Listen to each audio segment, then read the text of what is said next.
Before you judge me, let me tell you how I got here. On my 62nd birthday, I thought I was going out for lunch. I put on my best sweater and even did my hair. But instead of cake and laughter, I was handed a suitcase and left behind. That was just the beginning. If you think betrayal only comes from strangers, wait until it wears your family's name. Stay until the end and let me know in the comments where you're watching from. They say a mother's love is unconditional, patient, forgiving, and eternal. I believe that. I lived that. Every scraped knee, every sleepless night, every school play. I was always there for my only son, Zachary. On my birthday, I woke up with a flutter in my chest, that familiar feeling of anticipation. Years old, alone in my modest house in Chicago, but full of hope. Zachary hadn't called much lately. He said work was stressful, things with his wife were tense, but surely he would stop by today. I made pancakes, his favorite, and even set 2 plates. By noon, I was still alone. My heart sank a little, but I refused to panic. I checked my phone a dozen times, rereading old messages just to feel some kind of connection. At 3 p.m., the doorbell rang. I opened it to see Zachary standing there with that boyish grin he always put on when he wanted something. "Happy birthday, Mom," he said, holding a small bouquet from the grocery store. I smiled, despite the sting in my chest, and hugged him tight. "You came." "Of course," he said, patting my back stiffly. "Get dressed, I've got a table reserved for lunch." I didn't question it. I grabbed my coat, a small purse, and slipped into the shoes that always pinched my toes but looked nice. I felt as giddy as a girl going to prom. But we didn't drive into the city or to any restaurant. We turned down a long driveway lined with maple trees, their leaves turned to shades of ash gold and red.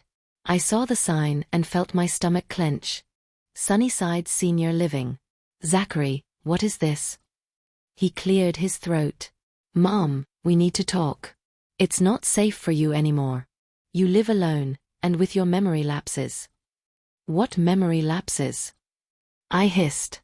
He kept talking. "I found a great place. Safe, comfortable. You'll have people your age. Activities." I laughed. That bitter laugh that doesn't feel like laughter at all. "You're kidding me.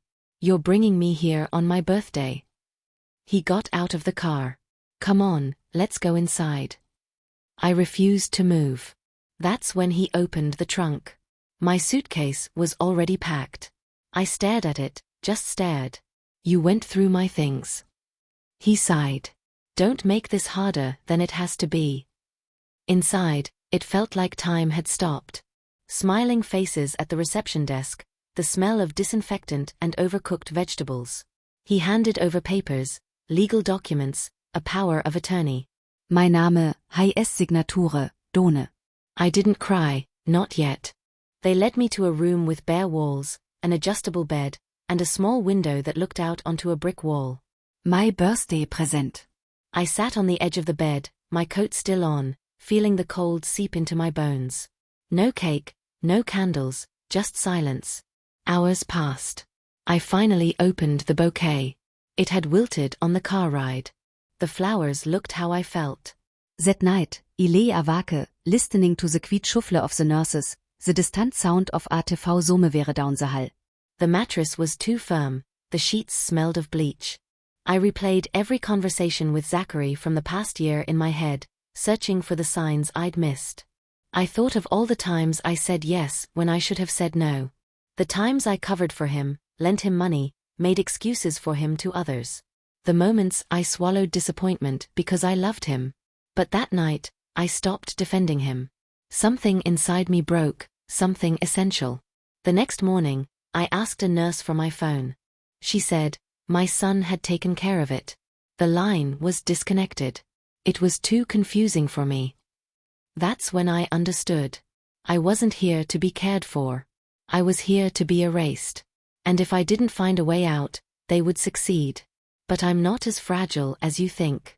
Not by a long shot. I stopped eating for 2 days.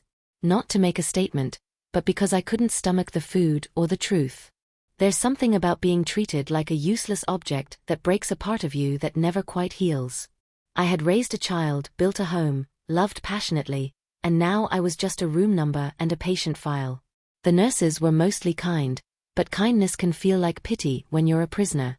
They called me honey and sweetie, as if I were 10 or 100. No one asked what I used to do. No one asked what I loved. To them, I was just another old woman in slippers who forgets things. Except I hadn't forgotten a damn thing. My roommate, Janet, slept all day and snored all night. She didn't talk much, but when she did, it was about people who hadn't visited in years. I listened because I knew the ache of absence all too well. I tried to keep my mind sharp. I watched the news in the common room and did the crossword puzzles they left in the hallway. I reread a novel I'd read twice before, but something in me was sinking deeper, darker. Then, on the 4th day, I met Alexis. She wasn't supposed to be working that day. A nurse had called in sick, and Alexis, young, with braids tucked under her cap and kindness in her eyes, filled in. She was checking my vitals when she said, "You don't belong here." I looked at her, startled. She smiled. Don't get ML wrong. A lot of folks here need help, and that's okay. But you don't seem lost. I blinkt avese sudden tier. We started talking. She asked about Zachary. I told her what I could without falling apart. She listened. Not just nodding, really listening. Later that day, she came back with something in her hand. "This belonged to Mr. Henderson, a resident who passed away last week," she whispered. "We found it in a Bible. Nobody claimed it." It was a lottery ticket, folded, slightly yellowed, 2 weeks old. I laughed, dry and brittle. "And you want me to try my luck?" She winked. "Hey, the world owes you one." I wasn't going to do it. Not at first. It felt silly, but boredom and desperation are strange bedfellows. That night, I waited until the hall was quiet and used one of the ancient computers in the rec room. I typed in the numbers. My hand froze. My eyes scanned the page again and again. $18 million. I covered my mouth with both hands. I looked around. No one was there. The silence that followed was deafening. It wasn't joy I felt, not at all. It was fear, pure. I need to talk to someone privately. Someone with legal knowledge. She didn't ask why. She just nodded. Alexis knew someone, a pro bono lawyer who came by twice a month to help seniors with wills and things. I waited with a pounding heart until he came that Friday. His name was Nathan. Young, sharp, and most importantly discreet. We sat in the small break room. I slid the lottery confirmation to him and whispered, "Can you help me disappear?" His eyebrows shot up, but he didn't flinch. "We need to move fast," he said. The next few hours were a blur. Papers, notarizations, wire transfers, a new prepaid phone, a temporary mailing address. He contacted an independent financial advisor who set up an anonymous trust. My name was nowhere to be seen. Zachary wouldn't see a dime. I signed a new will, leaving everything to a yet unnamed charity. Zachary had given my life away once. I wasn't going to let him do it again. Alexis hugged me the night I left. "Don't forget about us when you're free," she whispered. I didn't cry. I couldn't. I slipped out just before dawn, wearing clothes that weren't mine, carrying only a duffel bag with the essentials. They thought I was senile, broken, alone. But I was about to become a ghost with $18 million. Let them look for me. They would never see me coming. The bus ride out of Chicago was long, quiet, and cold. I sat in the back, hood pulled up, sunglasses on, clutching the duffel bag like it held my soul. In many ways it did. I didn't know exactly where I was going. I just knew I had to get far enough away that no one could find me. Not Zachary, not his wife, not the lawyers he had probably already called. Nathan had helped me purchase a modest house under a new trust name in a rural part of North Carolina. Something off the grid, but livable. No cameras, no nightboars too close. Just enough space between me and the life I was leaving behind. As we crossed the state line into North Carolina, I breathed out for the first time in hours. Freedom had a taste, and it wasn't sweet. It was metallic, like blood and fear. The house was nothing special. A one-story brick house with peeling paint and a crooked mailbox. But it had a working heater, clean water, and most importantly, silence. Not the silence of a nursing home surrounded by people who had given up. This was the kind of silence that let you breathe. The next few days, I lived like a shadow. I cooked simple meals, walked to the mailbox, sat on the porch wrapped in an old blanket, watching the wind carry dead leaves across the yard. I checked the news obsessively, half expecting to see my name in bold letters. Missing woman wins $18 million, son cites mental instability. But there was nothing, not yet. I kept the lottery ticket in a fireproof box under a floorboard in the hall closet. Next to it, the new will, a prepaid phone, and a note that read, "For whoever finds this, just in case." One morning, about a week after I'd left Sunnyside, the silence was broken. A knock at the door. I froze. I hadn't told anyone where I was. I didn't even have a credit card tied to my name. My heart beat like a war drum in my chest. I crept to the window and peeked out. Just a delivery man, groceries, part of the arrangement Nathan had made.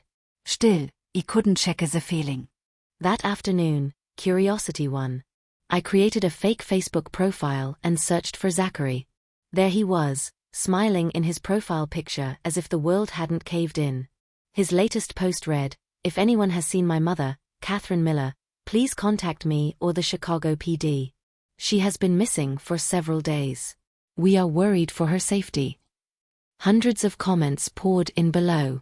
Prayers, condolences, people praising Zachary for being such a good son. I laughed so hard I cried. Oh, they had no idea. No idea at all. But what really broke me wasn't the post. It was the photo he'd used. It wasn't recent.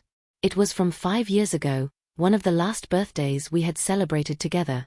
I was wearing a glittery party crown, and he had his arm around me. We looked happy. How easy it is to fake love in pictures. That night, I couldn't sleep. I sat in the living room, staring into the fireplace. My thoughts were a spinning wheel, and the longer I lingered on them, the darker they got. I remembered every instance I'd given Zachary money, every loan, every lie. I remembered the subtle but sufficient ways he had manipulated me. He'd say things like, "You already told me that," when I hadn't, or "You're getting more forgetful lately." I thought I was aging badly. I thought it was my fault. It wasn't. He wanted me to doubt myself so I wouldn't fight back when he took control of my life. Well, I was done being controlled. The next morning, I called Nathan on a prepaid number.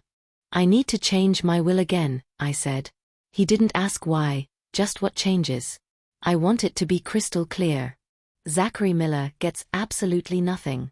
Not a dollar, not a keepsake, not a memory." "Done," he said. "You're safe now, Catherine." But I wasn't, not yet. Because deep down, I knew something was coming, and I had to be ready. It started with a letter, a plain envelope with no return address, tucked between power bills and junk mail. I wouldn't have noticed it if the paper hadn't been so heavy. High quality. My stomach turned as I touched it. Inside was a single sheet, a photocopy. My signature, or something that looked like it. Below it were 2 other signatures. One from my late husband, Harold, and one from Zachary. It was a loan agreement dated 12 years ago. A personal loan, taken out in Harold's and my name. The bank's logo was real, so was the notary stamp. But I had never signed this paper. Never. I sat down on the worn-out sofa, the letter trembling in my hands. The document had my handwriting down to the last detail. The loop in the Y in Catherine. But something about it was wrong. Too clean, too practiced. My husband would never have taken out a loan behind my back, and Zachary. He had never said a word. I pulled out the fireproof box, retrieving the old file folder Nathan had helped me assemble, a collection of past financial documents we had salvaged before my escape. In it, I found 3 other forms, all with my forged signature. A cold realization crept through me. Zachary had been stealing from me and Harold for years. It explained the strange tension in our last years together.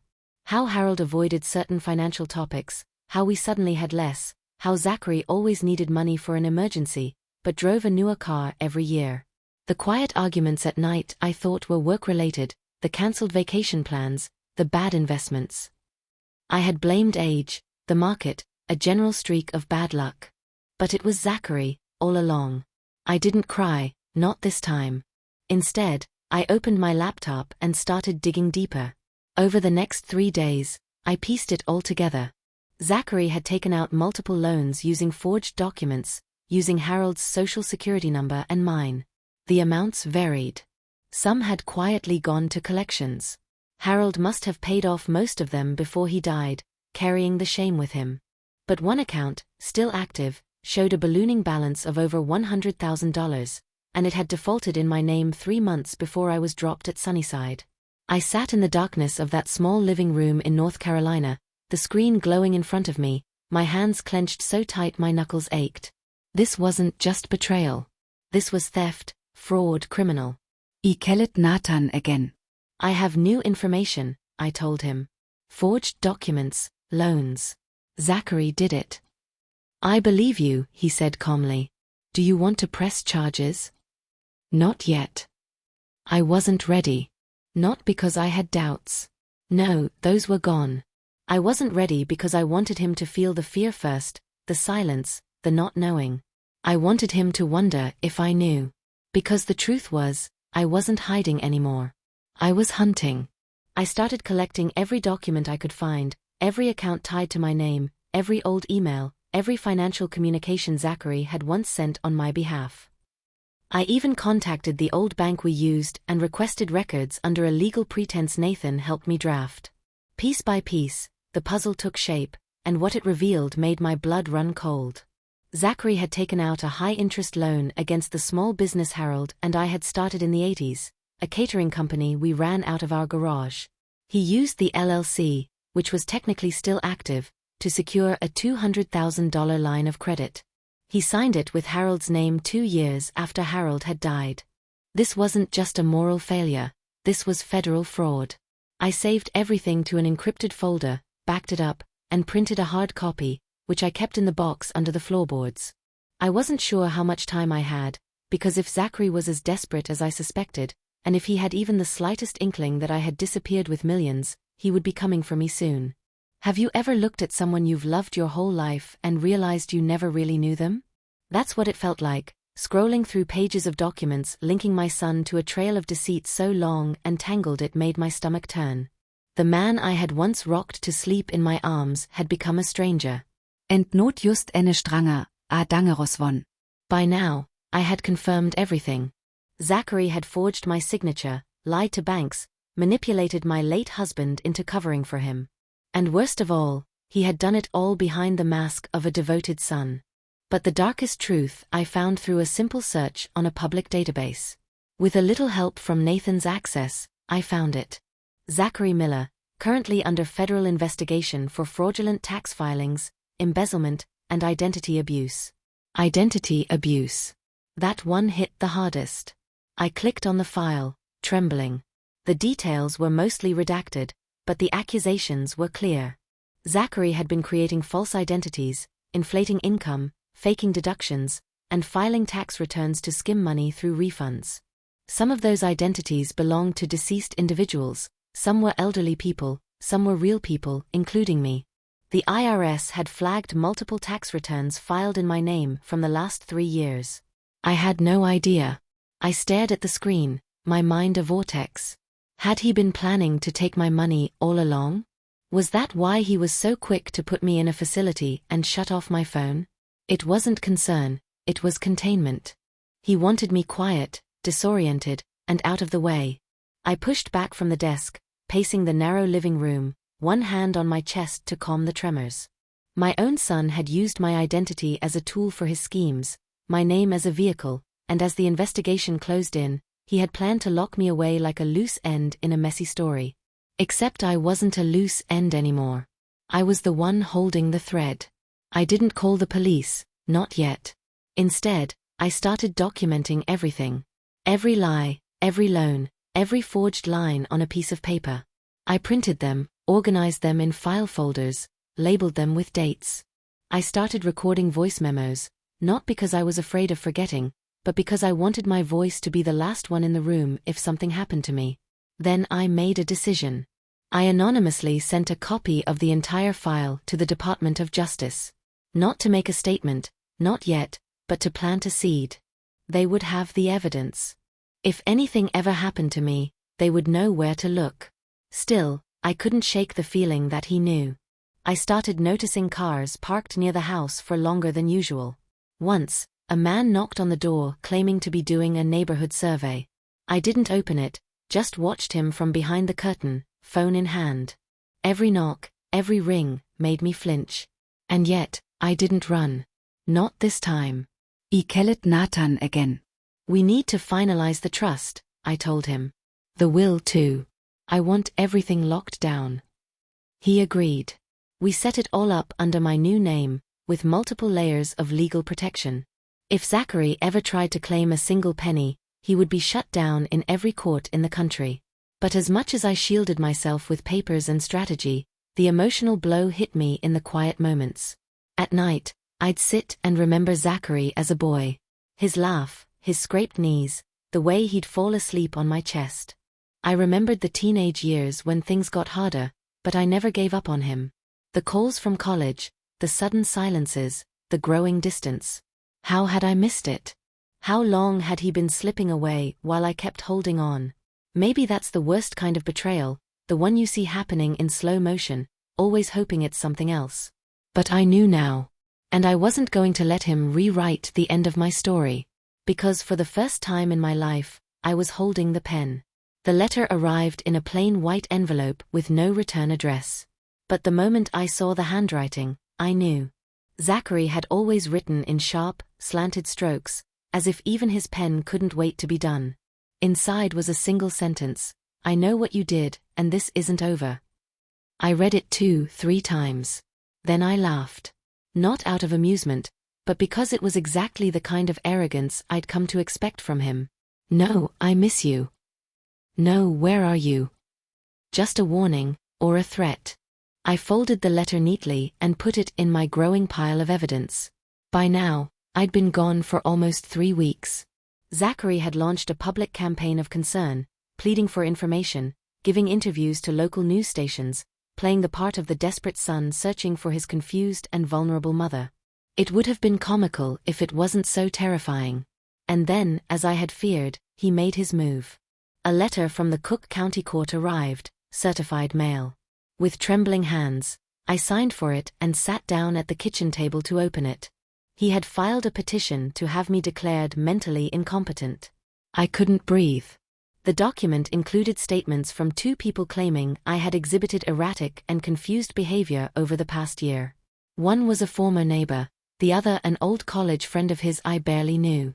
Zachary's lawyer had also submitted audio clips. Snippets of old voicemails I'd left when I was upset, lonely, or just frustrated, cut and edited together. They made me sound sick, unstable. He had even included a letter from a psychiatrist I had never met, expressing concern over my disappearance and paranoid behavior. They wanted the court to freeze my accounts, seize control of the trust, and drag me back. It felt like the air had been punched out of my lungs. Nathan drove down that same night. He read everything. His expression was unreadable. "We have work to do," he finally said. "But Catherine, you have to stay calm. You have to stay sharp. They are counting on you to panic." I nodded, too numb to cry. The next few days were a storm. Nathan contacted a seasoned trial lawyer to prepare. We gathered documents, video calls, financial logs, even a data trail to prove I had been of sound mind since I left. We arranged for an independent psychiatric evaluation. The doctor, a kind woman named Dr.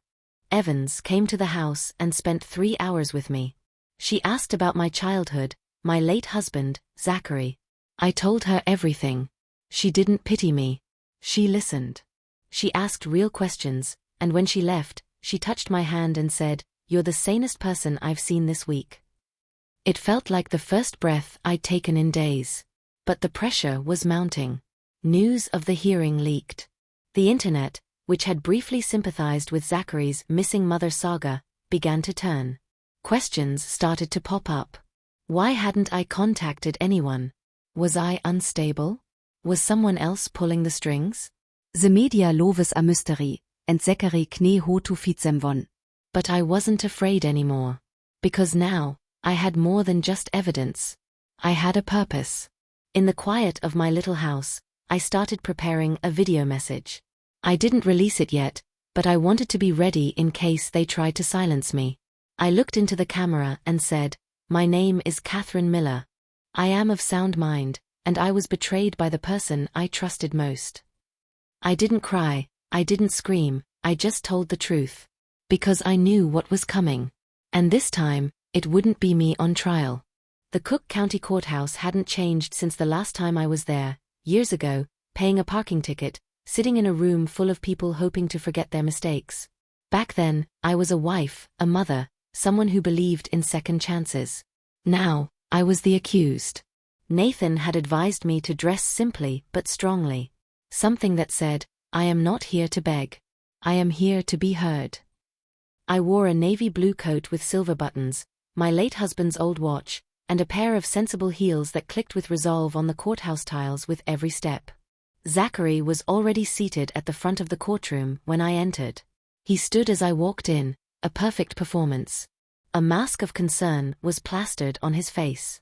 He even offered a smile, one that strangers would interpret as warmth, but I saw what it was. He was here to bury me. The judge, an older man with tired eyes, introduced the case. In the matter of the mental competency of Catherine Miller. The words hung in the air like smoke. Zachary's lawyer spoke first, a tall man with a polished voice and too much confidence. He laid it out like a script. Catherine had disappeared.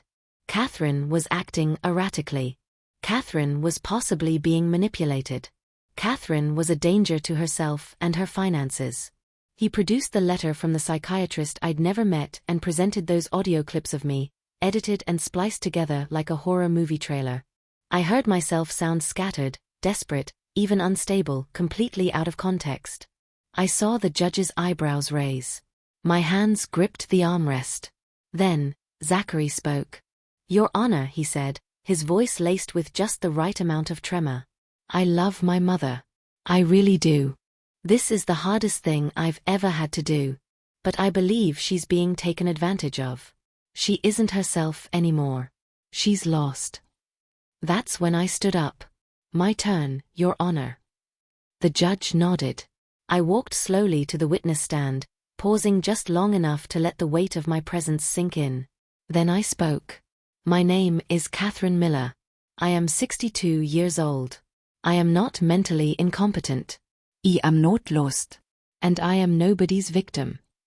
I opened my folder, methodically, carefully, and handed the judge a copy of Dr. Evans's full psychiatric report. Signed, dated, notarized. The verdict, completely of sound mind, no signs of cognitive decline, emotionally stable. I saw the lawyer's shoulders tense. Zachary's face twitched. Then I continued. "I have here," I said, holding up a second folder, "a log of every phone call I've made in the week before my departure, receipts for the transfer of funds into a legal trust, clean medical records, and a signed affidavit from the lawyer who helped me leave the facility stating I was clear, logical, and in full possession of my faculties." I paused. "And I have something else. But I won't be submitting that today. Not unless I have to." I didn't show the file, the one with every forged signature, every stolen loan, every manipulated tax document Zachary had ever touched. That was my ace up my sleeve. Instead, I turned to the judge. He put me in a facility without my consent, took my phone, my freedom, and now he wants to take the little I have left. My voice, my independence, my dignity. Don't let him. The courtroom was silent. Nathan sat beside me, quiet but steadfast. His eyes met mine, proud but not surprised. The judge leaned back, tapping a thumb on the file. "I will need time to review all documents and the medical evaluation. Court will reconvene in 2 weeks." 2 weeks. Zachary turned to me as the session ended. He tried to catch my eye, but I didn't give him the satisfaction. He left the courtroom with his fists clenched, his jaw tight. His mask was cracking. And I walked out with my head held high. The war wasn't over, but for the first time, I knew I could win it.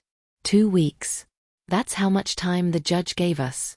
But Zachary didn't waste a single day. Within hours of leaving the courthouse, he doubled down on his public campaign. The local news ran a new story. Missing Motor surfaces in Court, Son 4's Exploitation. Zachary spoke directly to the camera, his eyes moist, his voice trembling just enough. I just want to make sure my mother is safe, he said. She's been through a lot. She isn't thinking clearly, and I'm afraid there are people with bad intentions around her. I watched the broadcast from my living room, arms crossed, jaw tight. There were no bad people around me. Just me. Just Catherine Miller. The woman who had raised him, sacrificed for him, forgiven him more than any mother should. And he had the audacity to paint me as a puppet. That's the moment I knew. The quiet war I had declared in my heart wasn't enough anymore. I had to act. I called Nathan and asked him to come over. When he arrived, I handed him the sealed envelope containing all the documents I had gathered, the fraudulent loans, the forged signatures, the tax returns Zachary had filed in my name. Send it, I said. Not to the court. Anonymously. To the Department of Justice. He opened the envelope, leafed through the pages, and nodded. This will get their attention. I was counting on it. But I wasn't done yet. That night, under one of my new aliases and a fresh online account, I made a substantial donation of $5 million to a national nonprofit that protects the elderly from financial exploitation. No Name attachet, just severe transfer. Within a week, they launched a campaign using my case as a symbol. They didn't use my name, but the timing was too perfect. People started whispering, sharing, questioning. How does a mother disappear and then reappear with money while her own son tries to lock her away? Comments flooded social media. Something's off with that son. Let her speak. Why hasn't anyone asked for her side? I don't trust him. Zachary's carefully crafted image was beginning to crack. Then came an unexpected breakthrough. A journalist from a major newspaper contacted Nathan. She wanted to hear my side of the story. J'ai promiset discrétion. No names, no photos, just the truth. I agreed. We met in Arquid Café 2 towns over. I wore sunglasses and a hat. We sat in a corner booth. She turned on her recorder and let me talk. I told her about the facility, how I was dropped there without warning, how Zachary took my phone, my accounts, my dignity. I didn't mention the lottery ticket, not yet. When she asked about the court case, I said simply, he's trying to take control of my life. The story ran 2 days later. Mother or millionaire? The silence of Catherine M. It didn't take long for the dots to be connected. People online started speculating. Was the missing mother the anonymous donor? Was that why her son wanted her declared incompetent? More whispers, more doubt. And I remained silent. Because Zachary's downfall wasn't going to come from one accusation, it was going to come from a reckoning. 2 days before court was set to reconvene, Nathan got a call. It was the Department of Justice. They had received our anonymous file, and they were opening a case. Zachary didn't know it yet, but while he was building a house of lies in courtrooms and in front of cameras, I was setting the foundation on fire. And the flames were getting higher. The second hearing felt colder. Not because of the weather, though the North Carolina wind had turned cruel that week, but because something in the air around us had shifted. Zachary entered the courtroom with less confidence. His shoulders weren't as high. His lawyer was whispering urgently as they took their seats. They had seen the article, they had noticed the shift online, they felt the cracks. I sat quietly, my folder of documents neat on my lap. I wasn't afraid anymore. I was angry. Not the kind of anger that erupts, but the kind that sharpens into precision. This time, we started. Nathan opened with a statement that silenced the courtroom. Your Honor, he began. Since the last hearing, we have completed a full independent psychiatric evaluation, submitted detailed financial records proving Ms. Miller's independence and coherence, and have discovered through legitimate public records that the petitioner, Mr. Zachary Miller, is currently under federal investigation for multiple financial crimes, including identity abuse and tax fraud. He handed the judge a copy of the public case docket. Zachary's lawyer immediately jumped up, protesting. "Those investigations have no bearing on." The judge held up a hand. "Sit down." The courtroom held its breath. Then came the real blow. Dr. Evans, my independent evaluator, took the stand. Calm, intelligent, direct. She confirmed that I was not only mentally competent but emotionally stable and fully aware of my decisions, including my decision to leave the nursing home. "She's not just clear," Dr. Evans said. "She's deliberate, thoughtful. There is no medical basis for a declaration of incompetence." I looked at Zachary. His hands were gripping the table so hard his knuckles were white. His mask, that carefully constructed facade of concern, was crumbling with every second. Nathan then presented our final piece of evidence, a timeline. It showed exactly when Zachary had tried to seize control of my accounts, and how that lined up perfectly with major withdrawals from his own failing business. Coincidence? Hardly. The judge reviewed everything in silence. Zachary was given a chance to respond. He stood up, his voice breaking. "My mother is sick. She's clearly being manipulated by someone. She wouldn't be acting this way if she weren't confused or unstable. This isn't her." That's when I stood and looked directly at him. "I am her," I said. Everything went still. "I am the woman who sat with you when you had a fever at 6, who gave up vacations and pawned jewelry to pay for your college classes, who cooked your favorite meal even when I couldn't afford groceries for myself. I am her. And you left me in a facility as if I were nothing." I turned to the judge. "And now, Your Honor, I am asking you to let me prove that I am not nothing." The judge leaned forward, steepling his fingers, and spoke slowly. "Ms. Miller, based on the overwhelming evidence of your psychiatric evaluation and the inconsistencies in the petitioner's claims, I am dismissing this case. Your financial accounts and personal autonomy are fully restored. This court recognizes you as competent and independent." I didn't cry, but my hands trembled slightly as I collected my papers and walked out of the courtroom. Zachary didn't say a word as I passed. His eyes were wild, not with anger, but with fear. He knew it was over, at least this part. But what he didn't know was that while he had spent weeks trying to prove I was unstable, I had been building something far more powerful than a defense. A legacy. And I wasn't done yet. The call came just after midnight. Nathan's voice was tense but calm. "It's happened. The DOJ has opened a formal proceeding. Zachary's name is on the docket." I didn't speak. I just sat there in the dark, staring at the wind moving the trees outside my window. A part of me had been waiting for this moment, but now that it was here, it didn't feel like a victory. It felt inevitable. The next morning, the world caught up. The media pounced first. Zachary Miller, son in recent elder abuse case, under federal investigation. My name wasn't mentioned directly, but the dots were too close not to connect.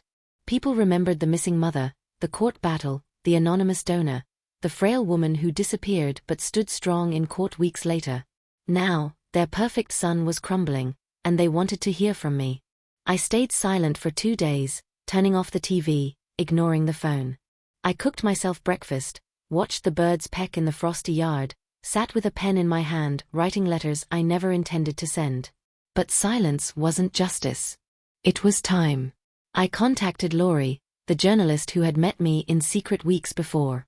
I told her I was ready to talk, this time on camera. No more aliases, no more shadows. We set the interview for the following Friday.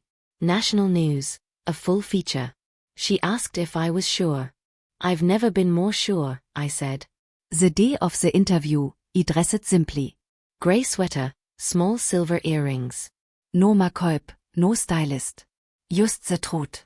We sat across from each other in a quiet studio, the lights soft and warm. Lori leaned forward. "Catherine, the world knows the headlines. They've read about Zachary, about the case. But what they don't know is the heart of it. Why now?" I looked directly into the camera. "Because this isn't just about me," I said. This is for every parent who gave everything and was thrown away. Every elderly person who has been dismissed, erased, or locked away under the guise of love. I was almost one of them.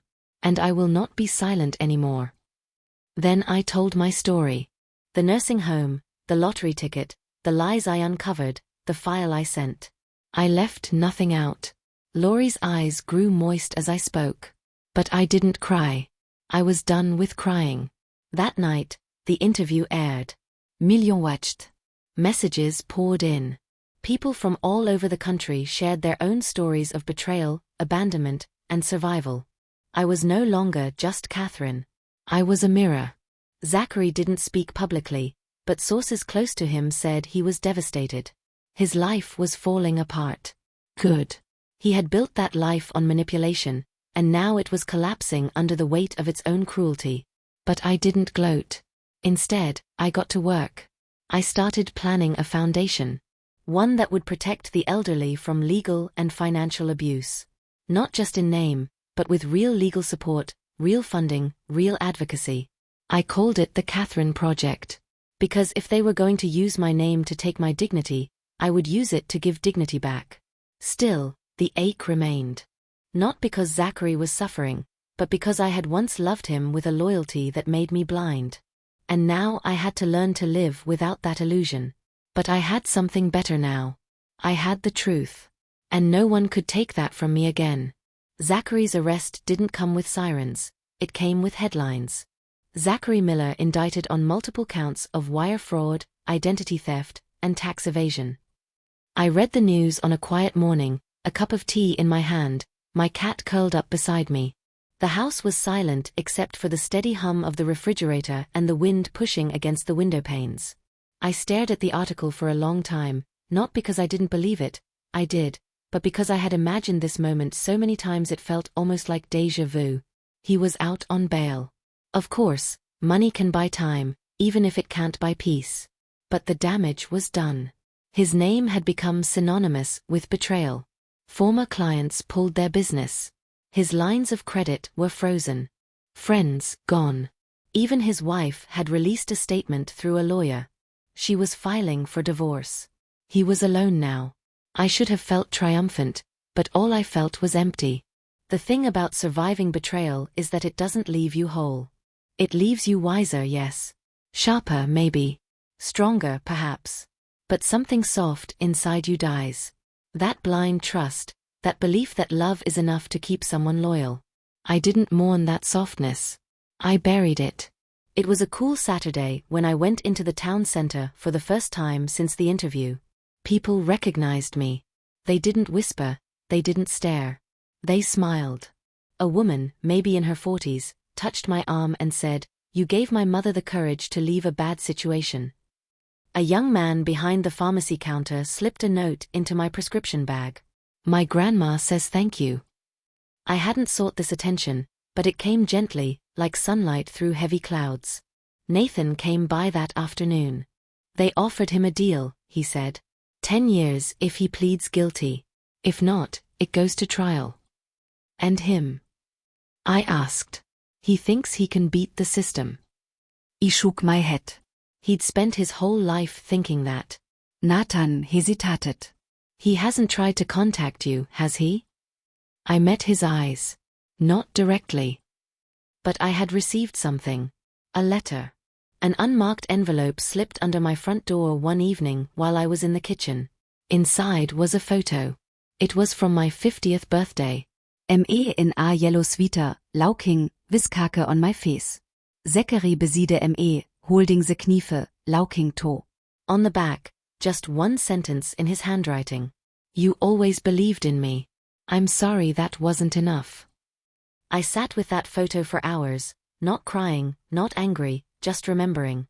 Remembering the boy who asked for one more bedtime story, the teenager who backed my car into a mailbox and cried when I didn't scold him, the man who hugged me tighter than usual when his father died. They were all parts of him, and I had loved them. But love, real love, demands truth. And Zachary Koselis. That night, I burned the photo in the fireplace. Not out of hate, but out of release. I watched the flames envelop the paper, blackening the edges, erasing the smiles. I didn't need a picture to remember. I needed peace. And I was almost there. The morning I returned to Sunnyside, the sky was a pale gray, the kind that softens the world without hiding it. I stood outside the facility for a long time, staring at the place I had been left like luggage. The parking lot was quiet, the trees were bare, but something had changed. The front doors opened, and Alexis stepped out before I could knock. She gasped when she saw me. "Oh my God, Catherine." I smiled. "It's me." We hugged, not politely, not briefly, but like two people who had both survived something. Her arms were warm, and I realized how long it had been since I felt safe in an embrace.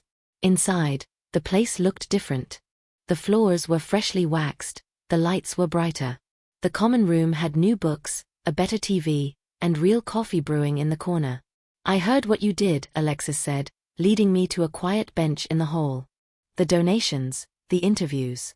Catherine, you changed everything." "No," I said. "I just stopped letting other people decide who I am." Wie Walkitze Halstogeter. I visited Janet's old room. It was a reading lounge now. The staff looked up, some smiled, some were stunned. A few residents recognized me. I nodded to each of them. They weren't invisible anymore, and neither was I. That afternoon, I gave a speech in the new activity room. There were folding chairs, and the staff had baked cookies.